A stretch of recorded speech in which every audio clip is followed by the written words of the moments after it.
मला अजून एक नेहमी प्रश्न येतो, तो म्हणजे तुम्ही शेतीबद्दल तर सांगता, पण शेती नसणाऱ्या पोरांनी काय करायचं? त्यांनी एक चांगलं करिअर निवडायचं आणि त्याच्यावरती फोकस करायचा. चांगल्या नोकरीच्या ठिकाणी जायचं किंवा चांगल्या पदावरती नोकरी करायची.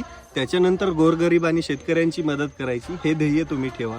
आपण ज्या वेळेस करिअर निवडतो किंवा आपल्या आयुष्यामध्ये काहीतरी चांगलं करायचं असतं, त्यावेळेस आपल्याला टवाळके आणि टुकारपणा करायची सवय लागलेली असते आणि त्याच्यामुळे पूर्ण जिंदगी बरबाद झालेली असते.